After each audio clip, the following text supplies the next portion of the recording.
This podcast is sponsored by nobody.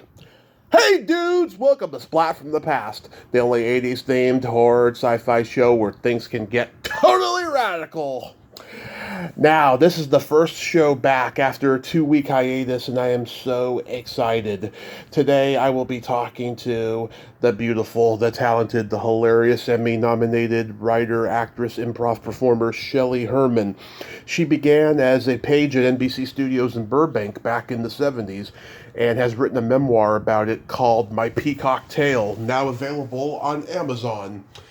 And she's a huge fan of the podcast. I've interviewed many of her friends, and we've been aware of each other for a while. And it's going to be a great talk today. I can't wait. She is so hilariously funny and such a great person. I'm so looking forward to this talk. As I said, it's the first show back since the 2-week hiatus. I'm all moved in now in Modesto, and it's great so far, but let's see. I'm always a pessimist about it. I just turned 40 last week. It feels weird. I've been crying a lot, but I'll get over it. Speaking of crying, rest in peace, Gary Kent and Dana Anderson, two wonderful guests I had back in 2020. They passed within days of each other a couple weeks ago. Of course, you all know Gary Kent was the bassist for Cliff Booth in Once Upon a Time in Hollywood, the Quentin Tarantino movie. Brad Pitt played the character. And Gary told me the whole story about the Charles Manson confrontation he had. And you should go back and listen to that episode. It was just wonderful. I mean, I wasn't the first person he told it to, but I'm glad I got to hear it. And also, Dana, she was one of Elizabeth Shue's friends in The Karate Kid, and she just passed suddenly. I don't know what, but I just feel so bad. She was such a great person, and I was trying to get her to do interviews and commentary for the OC and Stiggs Blu-ray.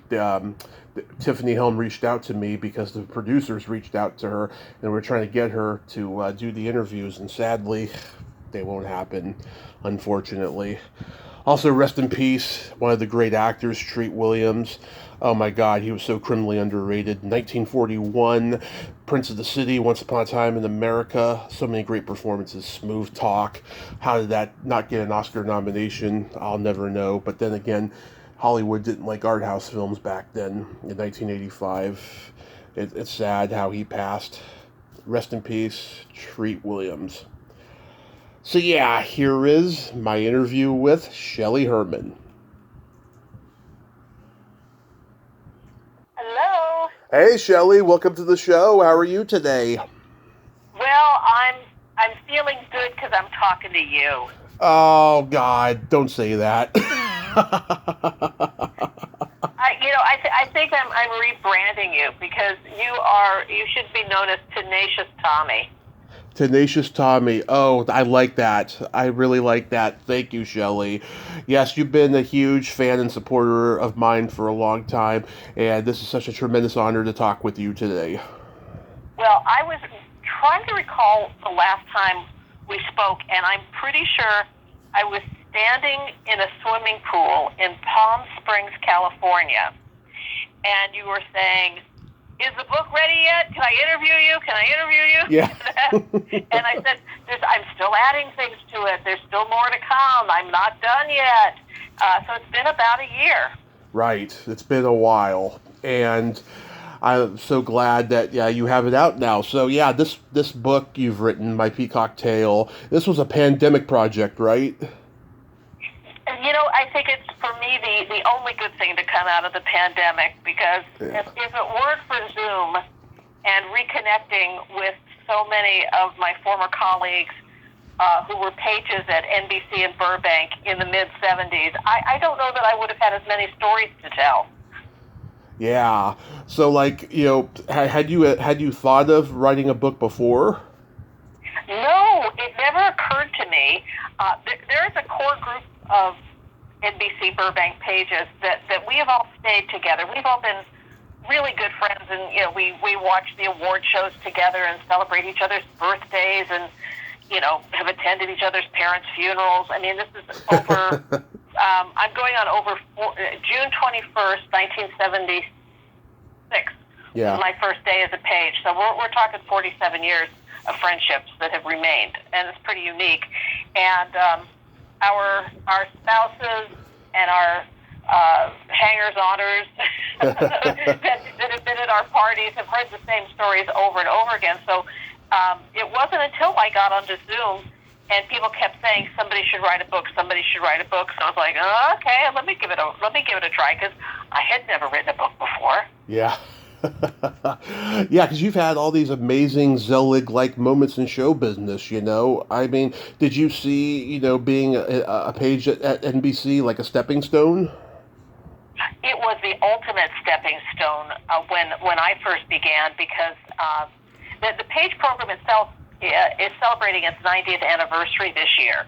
And people that you may have heard of, like, let's say Peter Marshall, Mm-hmm. Chuck Barris, Regis Philbin, Yeah. and even recently Aubrey Plaza, they all got their start with the NBC Page program. And Right. it was originally designed as kind of an executive training program where pages were given the opportunity to kind of observe what was going on at the beginning, just at 30 Rock in New York. And when the Page program expanded out to the West Coast, it was kind of interesting because the women were allowed to give the tours, and they were called guidettes. And the men were ushering the TV shows. But just before I got to NBC, the women got the right Mm-hmm. to usher the shows and weren't relegated to go-go boots and short skirts anymore. Yeah. Yeah, that's wonderful. You got in at a pioneering moment. Did you write anything in the book that you regretted later, or maybe forget to put something in the book? Yes. Uh-huh. And that's one of the reasons the book got held up, because the first chapter of the book details a very pivotal moment in my life when I took all the money I had at the time, which was $550, Mm-hmm. and hopped a plane and went to London. And I had a marvelous time. I saw shows, I drank warm beer, I got the hiccups on Shakespeare's grave. I mean, it was one of these wonderful adventures, and I traveled alone, and it was fabulous. And I was on the plane, and there was an Alfred Hitchcock movie, Family Plot. Mm-hmm. It was playing in the cabin of the plane, and I had the conscious thought of, I can't wait till I retire, because I'm going to see the world. I'm going to do things, but until then, I'm going to keep my nose to the grindstone, and I'm going to work. Yeah. And just then, some guy stood up to use the restroom on the plane and died. Oh my God. And the pandemonium that took place, which I describe in the book, it was something out of a Marx Brothers movie. And they were, the ladies and gentlemen, is there a doctor on board this airship? It was all that kind of stuff. And crazy. And there was a guy sitting behind me that stood up that was a doctor, and a couple other doctors came, and unfortunately the gentleman died. So that pivotal moment of a dead guy giving me my biggest life lesson is what starts off my story of, okay, world, here I come. So I had the book all set to go. I gave it to the publisher, and that very weekend was Queen Elizabeth's funeral. And I was at a yard sale that my friend was holding, my friend Susan Rattan, the actress from L.A. Law. I know Susan. Yes. And this guy came by, and he didn't look like the other looky-loos from the yard sale. He was very well-dressed, kind of like John Cryer. Yeah. 2.5 Men, kind of conservative, tucked-in shirt. And we got to talking, and he said, yeah, isn't it sad about Queen Elizabeth? And yeah, it was. And yeah, I was there for her 25th Jubilee, so was I. Yeah. And he said, oh, I remember how hot it was. And I was, oh, yes. And our bus driver stopped to get water, and he said, so did mine.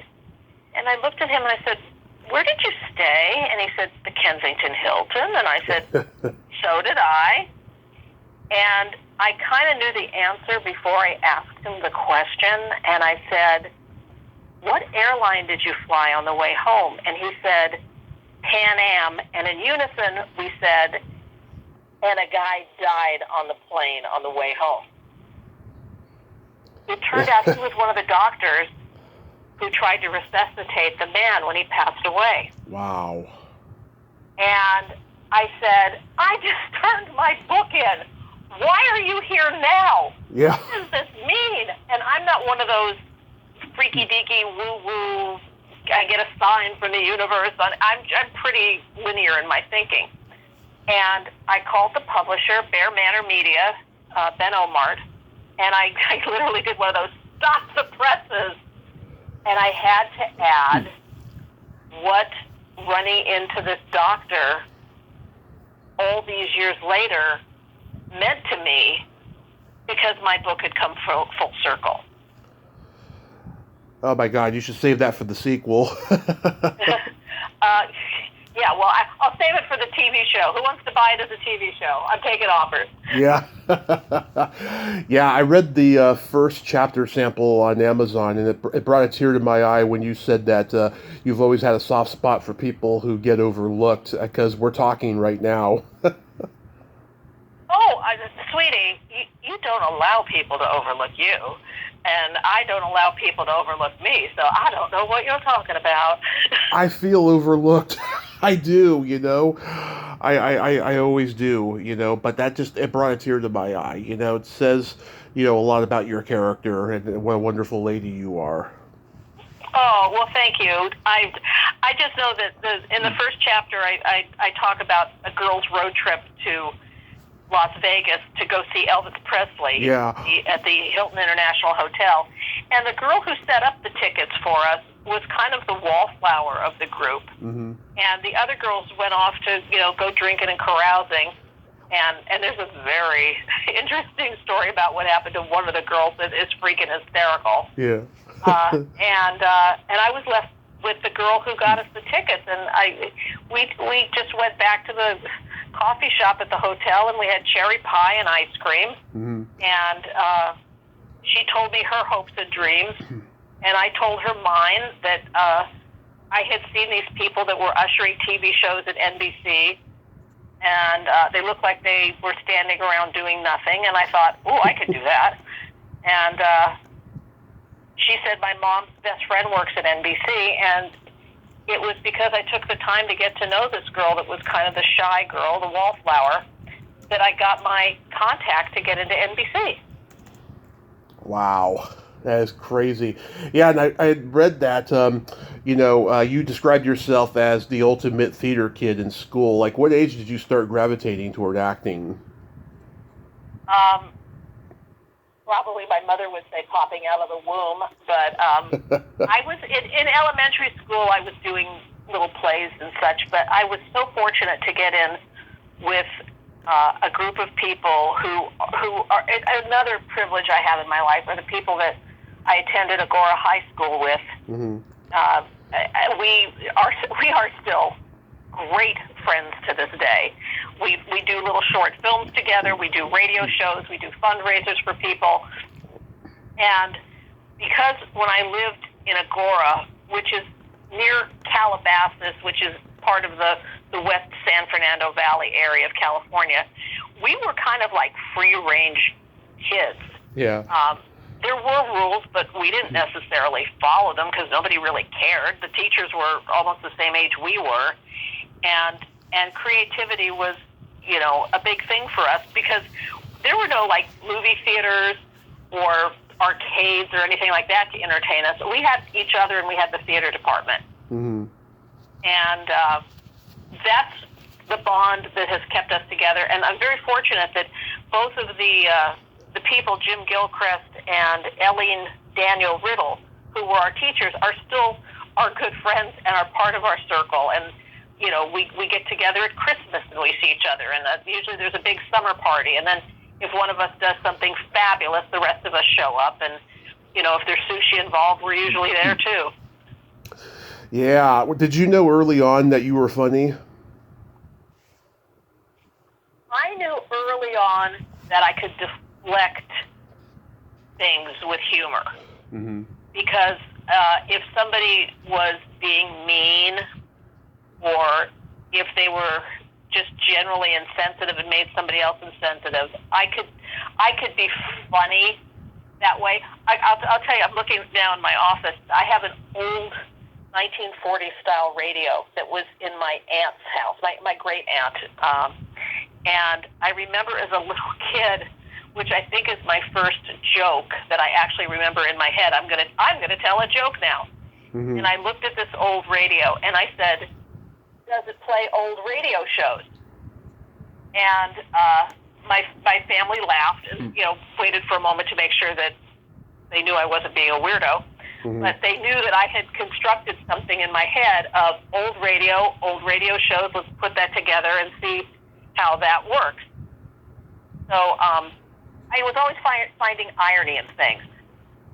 Yeah, because I believe, that, it's not learned. Comedy, it's either in you or it isn't, and I also believe it's genetic, I come from a very funny family, and yeah. I'm sure your family was funny, were they?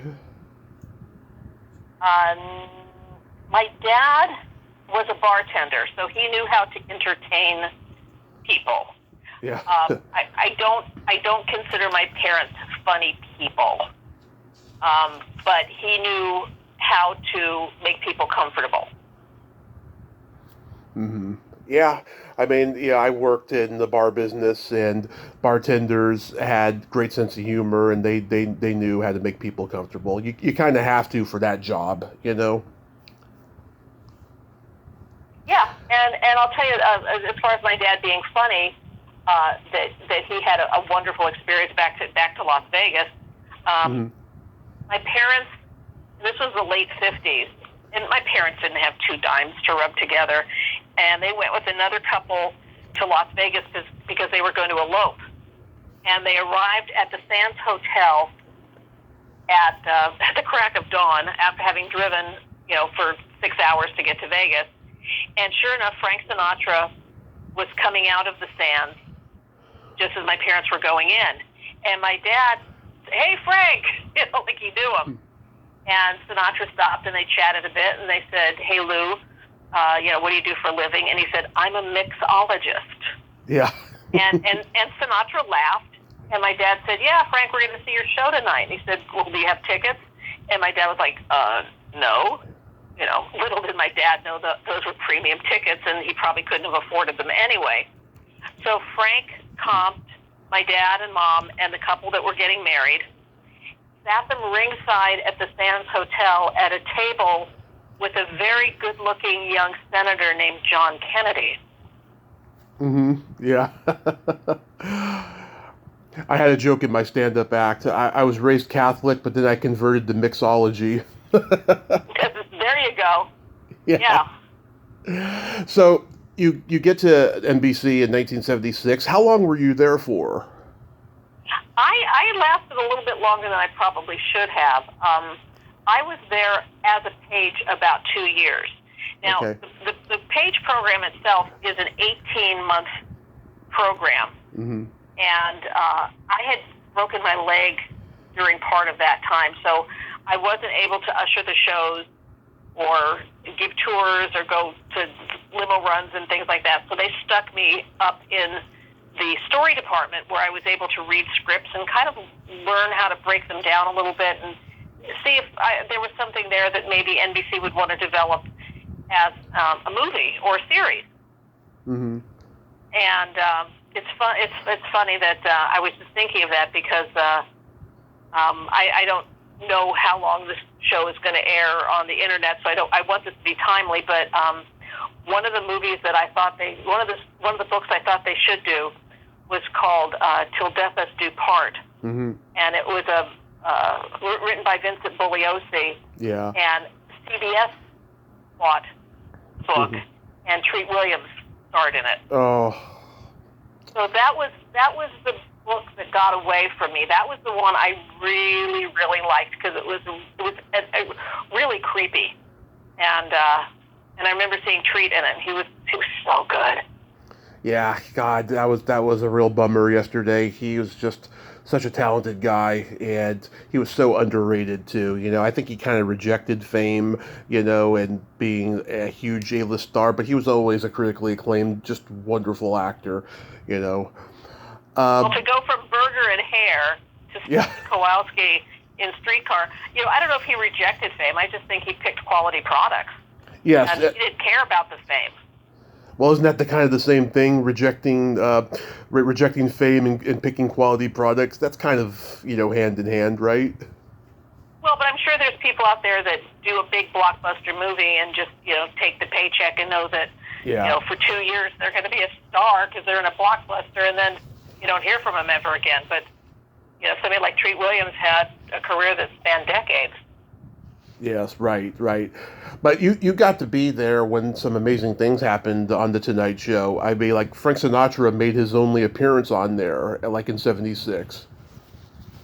Well, and there's an amazing story, and it's one of the reasons why I wrote the book, because there was a little old lady that used to come to The Tonight Show. Mm-hmm. And I'm not sure it's his only appearance, but maybe it was his first West Coast Tonight Show appearance. So I'm not real sure about that, but I'll put a pin in that. But the incident that I shouldn't say incident, the fabulous opportunity that I had was this elderly woman that always came to the taping of Sanford and Son and Hollywood Squares. Wondered what all the commotion was outside of the Tonight Show, and I said, well, Frank Sinatra's appearing on the show. And she goes, well, he bailed me out of jail once. Wow. And I said, okay, Sadie, Bill, what's the deal with that? And she told this fabulous story, which is in the book. And one of the things that we as pages were asked not to do was not to bother the celebrities. Yeah. If they engaged with us, sure, fine. But I found myself knocking on Red Fox's dressing room door minutes before he was about to start taping Sanford and Son. And if you know your TV history, Red wasn't always an affable person. Right. And had given some problems to the network. But, perky little Shelley, I knocked on the door, and I'm sure he was expecting it to be the stage manager saying, come out and do the show. And he looked at me, and I looked at him, and I said, do you know Frank Sinatra? And he goes, yeah. I said, do you get along with him? And he went, yeah. Yeah. And I told him Sadie's story, and Sadie had always been Red's good luck charm. Right. So he held up the taping of Sanford and Son and introduced Sadie to Frank Sinatra. Wow. Yeah. Well, for Red Fox, he didn't believe in taxes. Frank Sinatra had to pay his taxes a couple of times, I heard. Wow. Well, I heard Frank did a lot of really good things, and there's a church in I think Rancho Mirage, California, that's named St. Francis. Wonder who gave them money to build that. Yeah. Oh, yeah. He paid Lee J. Cobb's restaurant bill one time, and he said, and Lee J. Cobb was like, "Why, Mr. Sinatra?" And he said, "I like the way you act." I mean, that's the kind of guy he was. Yeah. But oh my God! So, like, were there any stand-up comedy debuts that just blew you away when you were there? Gosh, I wasn't there for Freddie Prinz's debut, but in researching how that all came to pass, it almost didn't happen minutes before he went out on stage.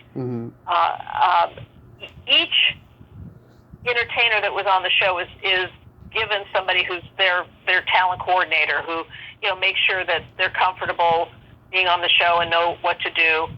And Freddie was only 19 when he made his debut on The Tonight Show. And Freddie shows up to do The Tonight Show, and Fred de Cordova gets one look at him and pulls Peter LaSalle aside and the talent coordinator and said, who's this bum? Johnny's not going to like him. He's got long hair. He's wearing jeans.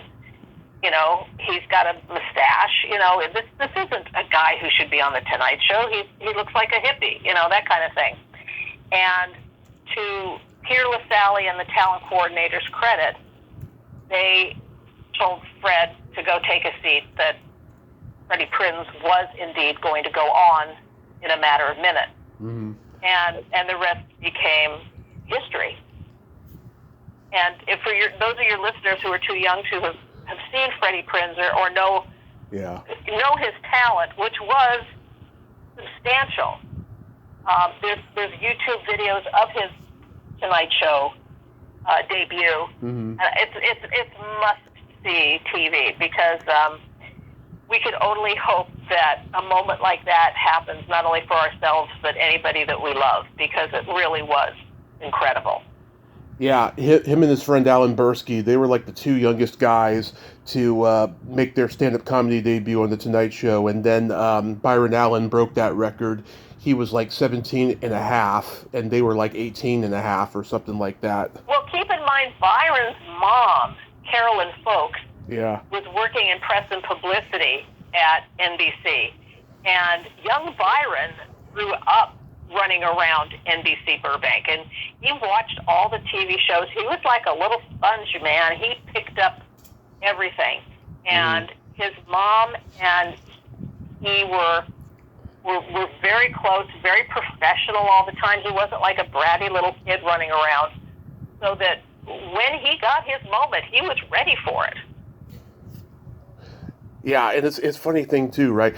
David Say and Argus Hamilton made like 40 appearances on The Tonight Show, and nobody knows who they are, except for, people who go to the Comedy Store know who Argus is. And David Say, people like, you stump people. They're like, who's David Say, Well, this was the genius of Jim McCauley.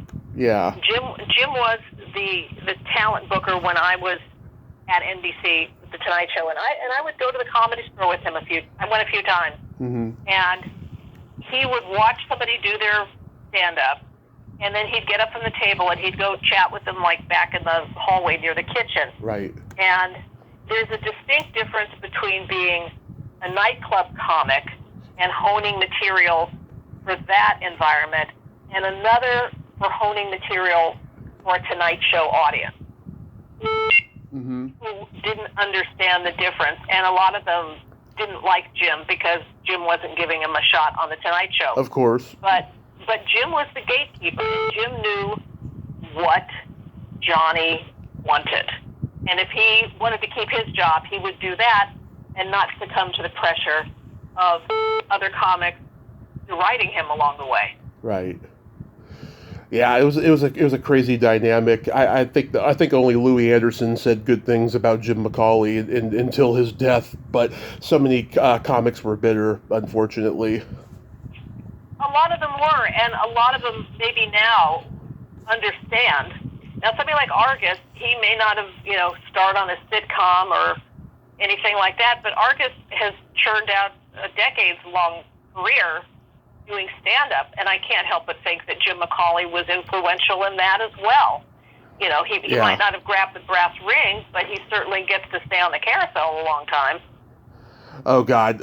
Every day Argus is posting like 21-liners on Facebook, and each one is funnier than the last. I mean, he's up on what's going on in the news and is just a scream. Every time I read it, I am just laughing out loud.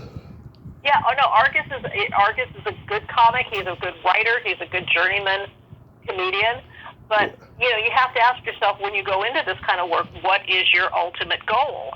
Is it to star on a sitcom? Is it to open in Vegas? Is it to be a comic who tours and grinds out a living? I think everybody has different goals and expectations for it. I'm sure all of them would love to, make a boatload of money, but not everyone is destined for that. But again, he's made an amazing career, and he's a very well-respected person. I remember meeting Argus many, many, many years ago at the Comedy Store, and he was always so kind to everyone. Oh, yes. And he was going to come on the podcast in 2019 for the 40th anniversary of the strike, and it didn't happen. I'm going to ask him again next year, because I heard he was uncomfortable talking about the strike publicly for a long, long time, and not until he did WTF with Mark Maron. So next year, hopefully, I'll get him and stuff. But I've seen him live twice at the Comedy Store, and he kills. I mean, like the people in my age group or younger, they dig him. You know. Oh yeah. Yeah. No, funny is funny. He's not a gimmick. Yeah. He's a solid, and he doesn't stick to the same 20 minutes that he came up with in 1980. Oh no. He's constantly updating and evolving, and he knows the secret sauce. He knows what works. Absolutely. So you were there when the Gong Show was going on, and you mentioned Chuck Barris earlier. Yeah, you were there, of course, when Murray Langston, the Unknown Comic, was going on. Oh yeah, that would be kind of fun because we'd be giving tours in the building, and people were looking to see a star, and Murray would walk by without the bag on his head, and they didn't realize they were seeing the Unknown Comic. Yeah. So that was kind of fun. I had known the Chuck Barris people from when I first appeared on The Dating Game in 1972. Wow. And I appeared on it again in 1973. The first time I won a trip to San Diego, and they kept us on the roller coaster a real long time, and I got very nauseous. I remember that. And the second trip, Jim Lang said, and you're going to the Bahamas. And I, hugged the guy that I had just won as my date. And I whispered in his ear, where are the Bahamas? Because, again, educated at Agora High School, I didn't know where that was. So once I had kind of made a few friends with the Barris organization, they would have me in to do game show run-throughs, and it just kind of hang. I mean, everybody should have a boss that's as great as Chuck Barris was. He, again, encouraged creativity. Wasn't always a 9-to-5 kind of gig, but you never wanted to leave, and people were fun to hang with. So when they got over to NBC, I knew them, and Chuck was always really sweet because he's from Philadelphia. I was born in Philadelphia, so I always thought of him as being like my crazy uncle. I don't know when he thought of me, but at the time he got to NBC, he already had custody of his daughter Della, and Della looked a whole lot like me when I was her age. I mean, I could have been her big sister. It was very, very odd. And I would hang with Della, and we'd go crawl around places at NBC and have fun and meet people. She was very, very shy, and I think part of it was she didn't want people to know who her dad was because not everybody liked Chuck.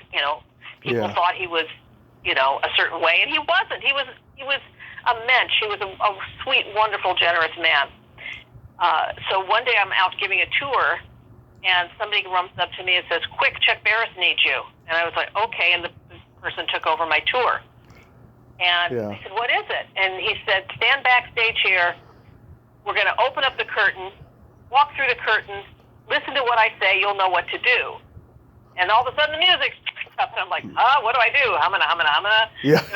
And I walk out with several other women who work at NBC, and Chuck was hosting the show at the time, and he's like, okay, everybody, here are the women at NBC. Ladies, I'd like you to introduce yourself.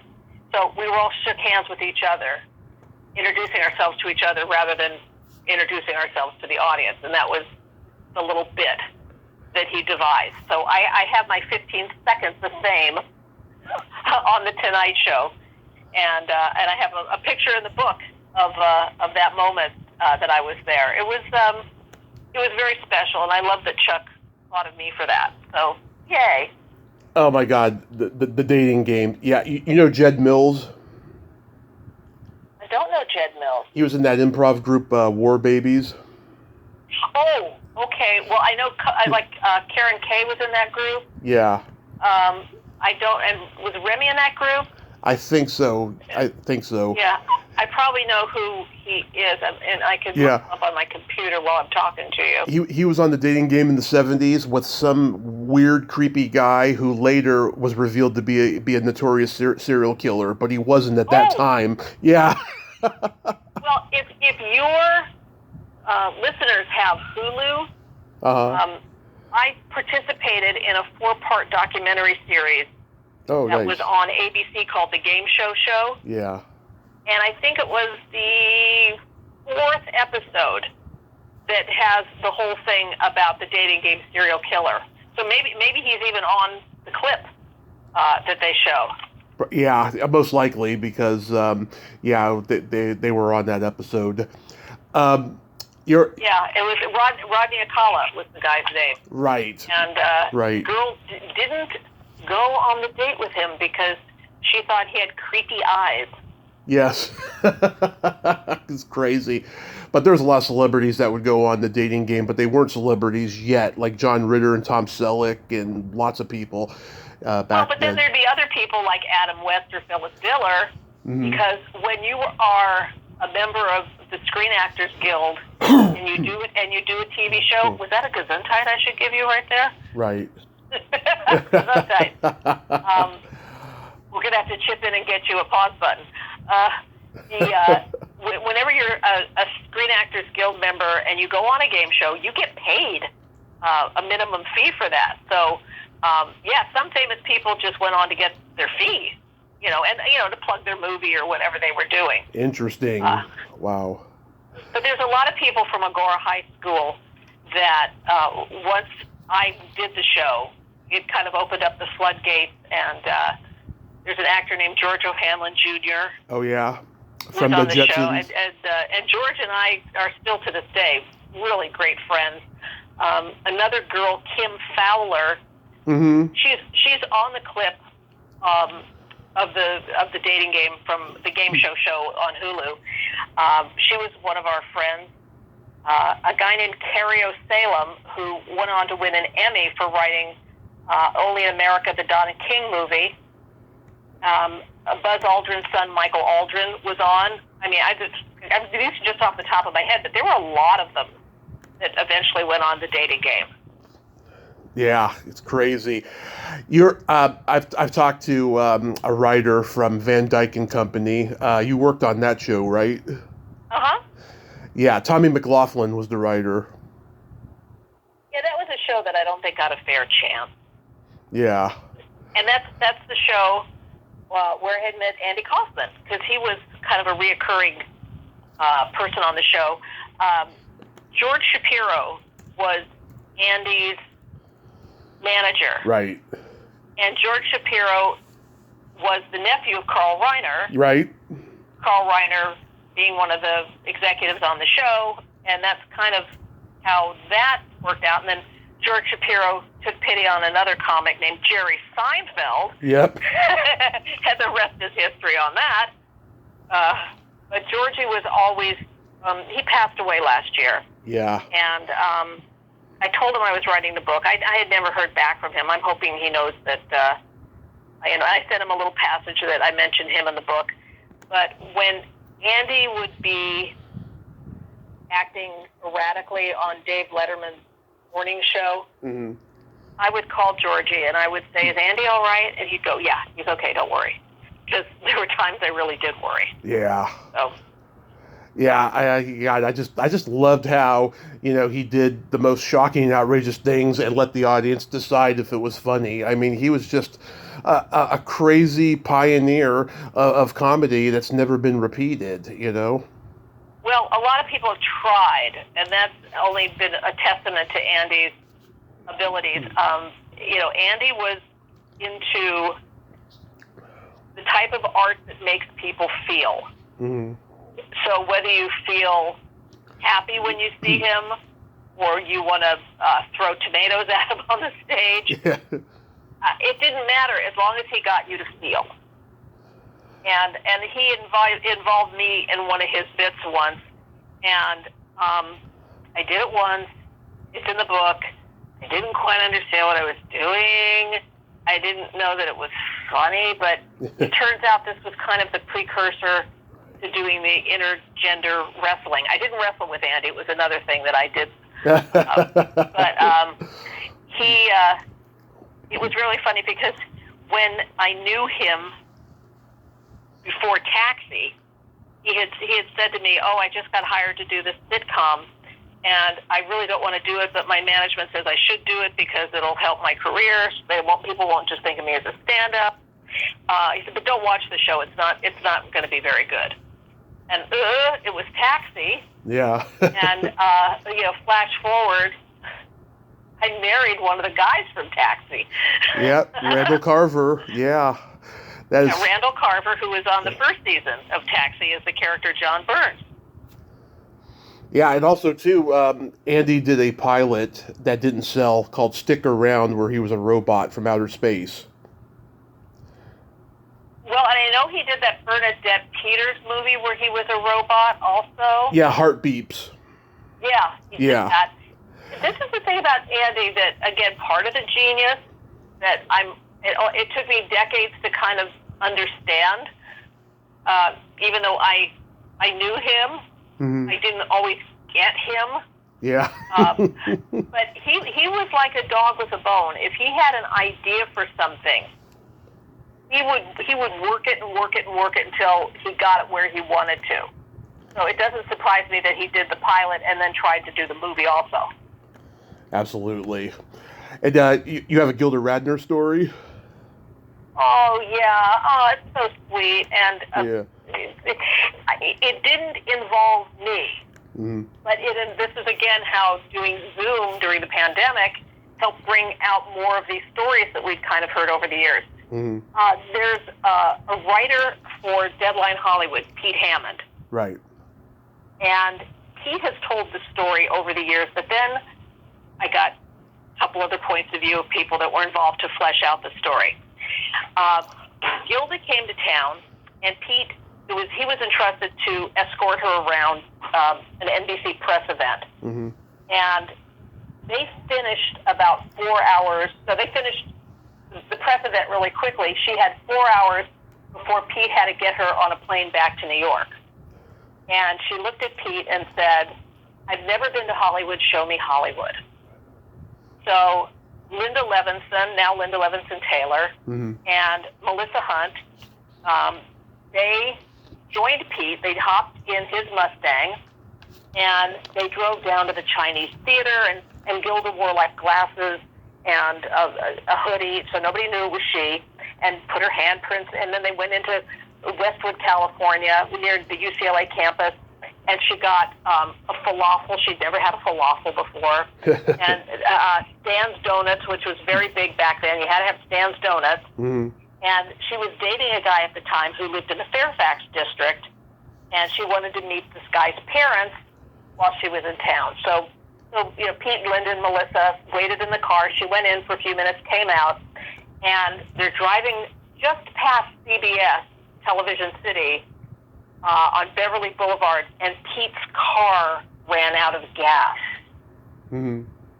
And Pete, being the gentleman that he is, he sat in the car and steered the car while the three women, Gilda, Linda, and Melissa, pushed the car to a gas station.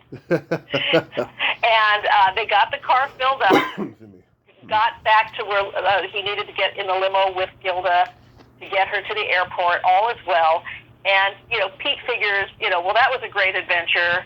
I'll always be able to tell everybody about it. Well, a couple months later, he gets a letter from Gilda thanking him for everything that he did for her while she was in town.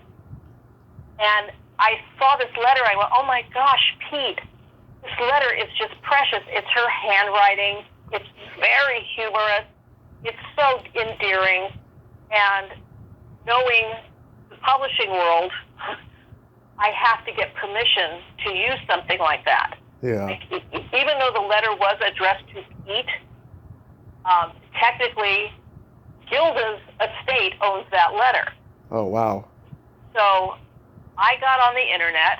I don't know Alan Zweibel. I've never had the pleasure of meeting him. Mm-hmm. And I said, hi, Alan, you don't know me. I don't know you. This is what I want to do. 10 minutes later, he had sent me Michael Radner, Gilda's brother's email address, his private email address. I told Michael Radner what I wanted to do, and he gave me permission to use her letter in my book. Oh, that's sweet. I like that. I interviewed the woman who made the documentary about her a couple of years ago, and Yeah, I just loved Gilda, and she went way too soon. Oh yeah, and again, if some of your listeners aren't old enough to have seen Gilda when she was first on Saturday Night Live, just look her up on YouTube. Genius. She did some movies and things afterward, but there was something so wonderfully endearing and unique about Gilda. And she was, guys wanted to protect her, girls wanted to be her. She was a very, very sweet girl. Special lady, for sure. So to take a dark detour, while you were at NBC, you had a scary incident with McLean Stevenson. Yeah. And, a lot of times when you hear Me Too stories, you come away thinking, well, why did you do it? Why did you go in the room? Why did you, and you're still kind of in the back of your head thinking, well, you're so silly. How did you know this wasn't going to happen? Right. But I was there in a professional capacity as a page at NBC, and there's a story leading up to the incident where I was actually friends with McLean. And I thought, oh, this is what I'm supposed to do as a page at NBC, is network with people. And I made it a point that whenever I was on a break, I would go in and watch rehearsals of his sitcom so that I could kind of learn what the dialogue was like, and maybe I could come up with a spec script. And if the show got picked up for a second season, maybe I could, I already had my Emmy speech prepared. Let's face it, I thought this was going to be the way to get off the stage staff and into the Writers Guild. I'd already projected that in my head. So when I was told McLean's looking for you, he's up in his office, I was all set, man. I had in my pocket, I had I could pitch him my script ideas. We could talk because we're friends. And, if he needed me to, go to the mailroom and do an errand for him, I could do that, too. And then he pushed a little button under his desk and the door closed. Wow. Well, I start laughing. Mm-hmm. And I mean really laughing. And I just looked at him and I said, oh my gosh, this is something that's from a Doris Day movie, and you were on the Doris Day show, and you're a masher, and you were on MASH. all of these funny ideas are going through my head because I'm 5'0" wearing polyester and sensible shoes. There's nothing alluring about my appearance at this point. And again, I made it very, very clear why I was there. And he made some moves on me, and I got out of it with my dignity intact. Good for you. And ran downstairs to go work at the Tonight Show, and the supervisor, in fact, it was Pete, the guy that was with Gilda Radner, and Pete looked at me and he goes, "What's up? What's wrong?" And I explained to him what was wrong, and I was upset, and I'd be okay, but I'm fine. And he looked at me and goes, "Oh, he does that to all the girls. He followed Sandy down to the locker room once." And I'm thinking, no, I'm not special. There's so many confusing things that go through a young girl's mind in 1976, at that time, before women really started talking to each other about these kind of things. And and the boys will be boys thing was certainly still in place at that point, but I'm okay. And it took me a while to process, but I'm okay. Now I know we're kindred spirits because I had a sexual assault situation about a decade ago, and I turned it into humor. I said, well, it's about time. I guess I was an ugly kid. I guess I got cuter as I got older. You know? Oh, but it's not about, as we know, it's not about being cute. I know. It's just I had to turn it into humor. Yeah, but somebody sees you as being trusting, and it's a power issue. They violate your trust. Yeah. Yeah, it's all about power. It's not about sex at all. It's awful. I'm so sorry you had to go through that, And though. I'm sorry you did too. Yeah. And anybody who's experienced that should feel like they should speak up about it and shine some light into this so that more people aren't hurt. Yeah, and I'll be honest with you, I never liked McLean Stevenson or Wayne Rogers on MASH. I was so glad when they left because I just thought they were just two unlikable actors, and I've heard stories about both of them, so it didn't surprise me. Well, I don't know anything about Wayne Rogers, but I could genuinely say I was enjoying my friendship with McLean up until that incident. Yeah. And I'm sorry that it ever happened, and I don't know that I'd be the only one to tell that story. So there you go. Oh. So I'm curious, how did you go from being a page at NBC to performing with the improv group Mice? I knew the TV host, Jeff Edwards, and he hosted, he was a local radio personality on KMPC Los Angeles, and he hosted some game show pilots over at NBC. He and his partner, Mark Maxwell Smith, were trying to do game show run-throughs and trying to sell shows. I got, like, hey, kid, what are you doing? You want to come over here and help us? Because it's my long-standing motto, if you work for free, you can work all the time. Yeah. So I went over there to their offices, and we did run-throughs of game shows. And at a certain point, Jeff had said, if you want to be a writer, you should really do improv comedy because you'll learn to think fast in different situations. And, if you're told to think one way one time, you think another way another time. So I had joined an improv group, and all these years later, I'm now with a group that Andy Goldberg runs called Off the Wall. Mm-hmm. And I meet every Tuesday night because we are all creatures who continue to learn and grow, and this is a wonderful, nurturing environment. And I would say for some of your listeners who aren't in the Los Angeles area, who can't be in an improv group, I know there's a girl, Melinda Chilton, who does Improv for Life, and she does it on Zoom. So if you want to get involved with that, and my goal was never to be an entertainer. I wanted to, again, part of it is growing up when I did where, you were always the woman behind the man kind of thing. And I just thought, like, I'd like to write jokes for people and let them tell the jokes, and I'll sit back and watch them. But because I got involved in improv, I went on a job interview for writing, invited them to my show, and they said, we want you to be a writer and we want you to act on the show too.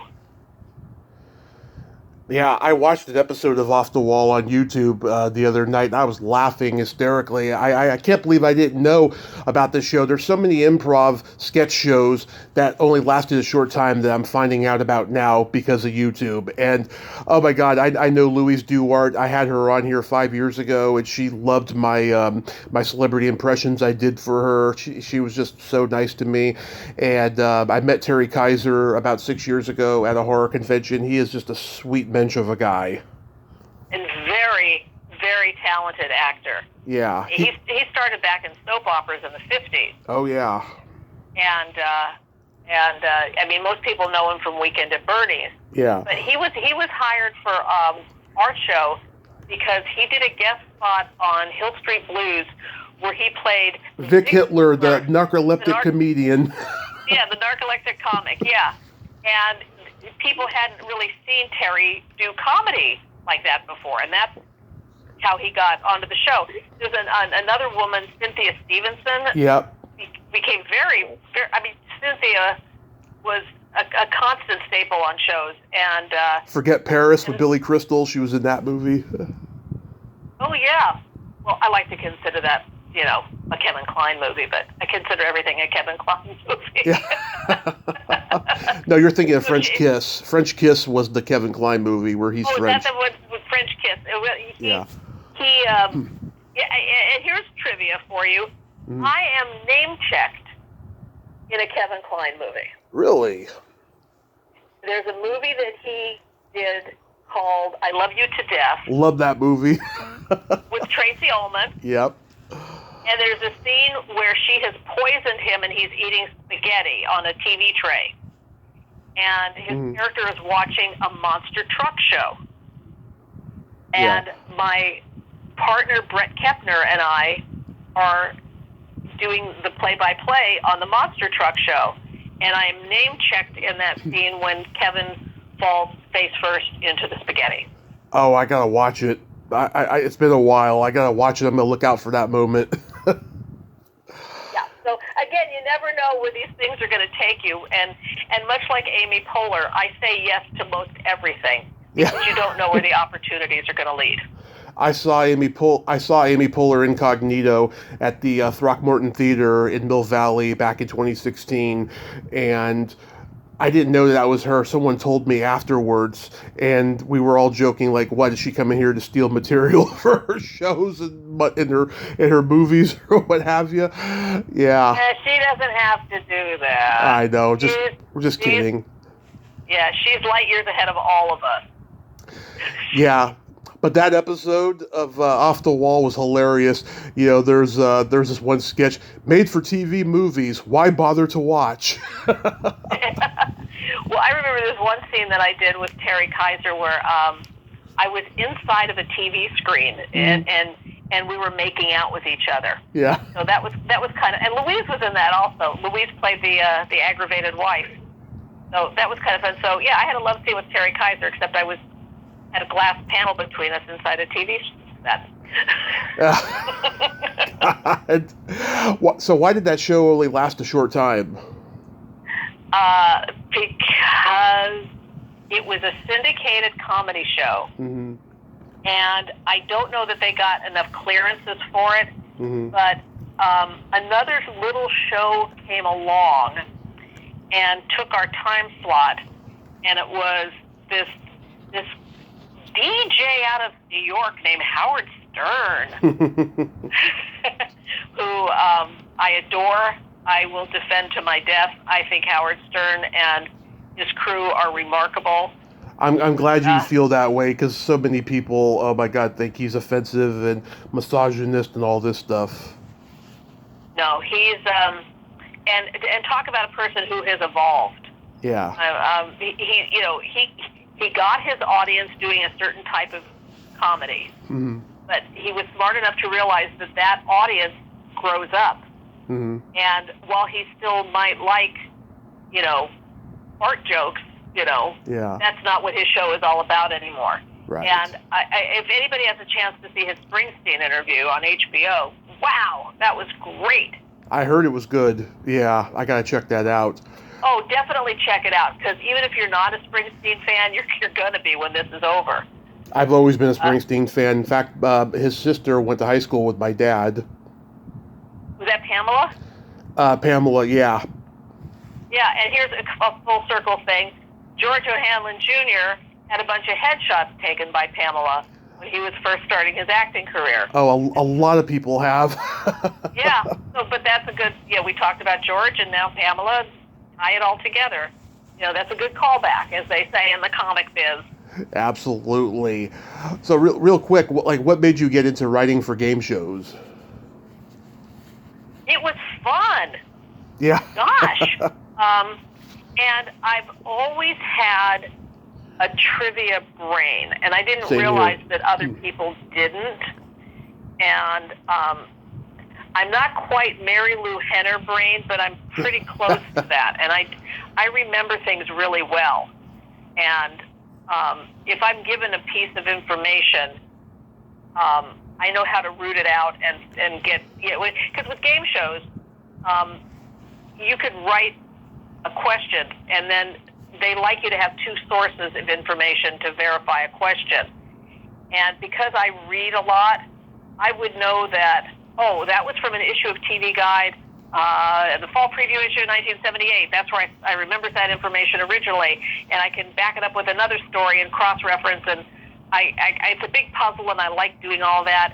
And I think anybody that does a game show, even if they have a terrible experience and don't win money have a great story to tell their friends and family when it's over.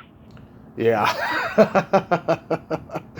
Yeah, that's so awesome. Yeah, that's a very unique writing job to have too. I haven't met too many people who wrote for game shows. That's awesome. So, Well, and I was one of the first girls that was doing this too. I hung around enough that eventually they let me do it.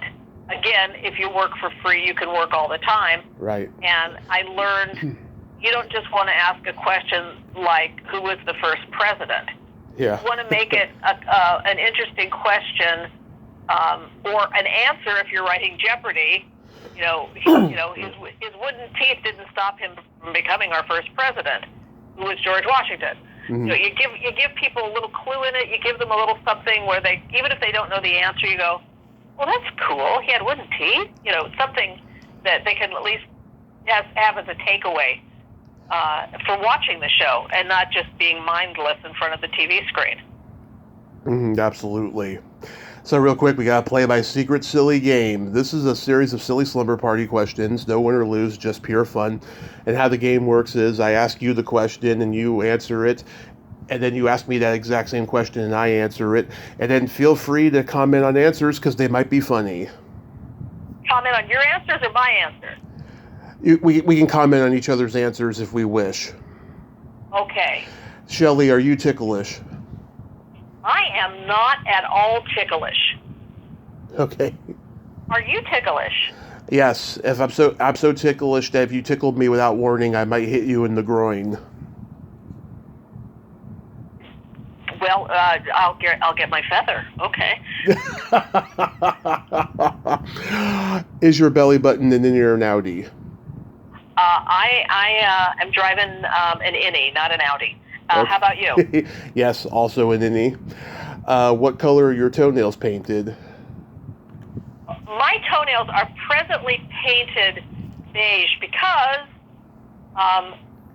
33 days ago I was rear-ended in a car accident, and for some reason my big toe got very, very bruised. Oh. And this is the only color that I could find where I could totally hide the bruise.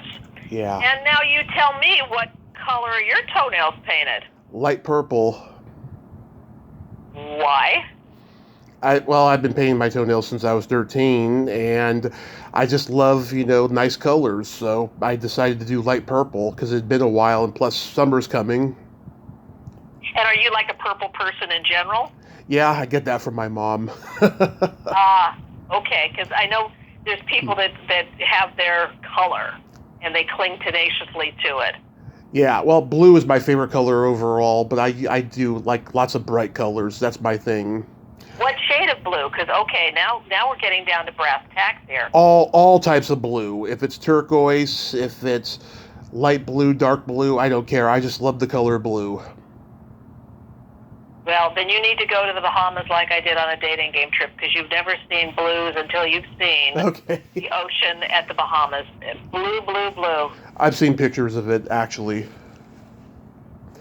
What would you say is your best personality trait?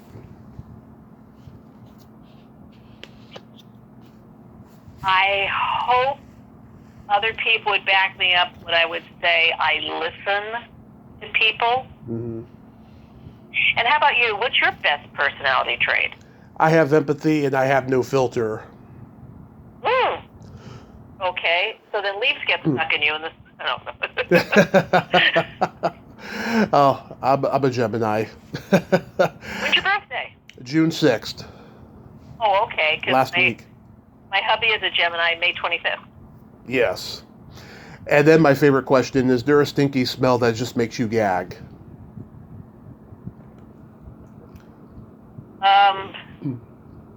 My husband says I have supersonic smelling. There are a lot of odors that just get to me, but I will say, to make me gag, God, there's so many. You can pick one. A wet towel that it's been sitting around too long. Oh, yeah, that's pretty bad. Yeah, how about you? Was there a smell that gets you icky? Either farts or feet. Oh, well then I guess you can't be a guest on the Howard Stern show. Yeah. Oh, we'd get along great because I have no filter and we would just have a great time. So, June 30th and July 1st, you're going to be at the Hollywood show? The Hollywood show at the Marriott Hotel in Burbank. I think it's the only time that I will be on the same bill as Bill Shatner. William Shatner's supposed to be there. Yep. Signing autographs as well. Matt Simber is going to be there. I have him coming on this Thursday. Going to talk a little bit about Jane Mansfield and all his classic exploitation films. But that's awesome. That's really awesome. Is this going to be your first signing show ever? Or are you going to do like a little book tour of signing shows? This is the first signing that I'm doing. I have others that are in the works. My goal is I'd love to get to New York and do a signing. I have a couple opportunities here in the Los Angeles area to do it. And of course, the book is available on Amazon if anybody, or Shopify, where you can order it from your local Barnes & Noble. Yes, I'm going to get a copy. I really want to read the whole thing. And by the way, are you doing okay since that accident? You know, I kind of got my bell rung a little bit. I don't know if you can tell, but I'm working every day toward feeling better. Thank you. Yes. Oh my God. I was just like, oh my God, what happened? You know, when I saw the picture that you posted. But yes, Shelley, thank you so much for coming on today and finally doing this. And yep, I will get the book and I'll tell you, you know, what my reaction is. I know I'm going to love it because you already got these great stories that you told today. And thank you for being my first guest back in 2 weeks after a long hiatus of moving and celebrating my birthday. So thank you. Woohoo, Tenacious Tommy. Whoa. You have yourself a great day and be safe out there. You too, and be well. Thank you. Bye-bye. Bye-bye. Well, there you have it. Shelley Herman. Ain't she a sweetheart? Oh my God, she's so fun and great stories there. I'm so glad that we got to talk finally today. And get her book, My Peacock Tale, available on Amazon.com. And go see her at the Hollywood show June 30th and July 1st in Burbank, California. Well, until next time, this is Tommy Throwback Kovac saying there's no shame in living in the past because the present sucks. Later, dudes.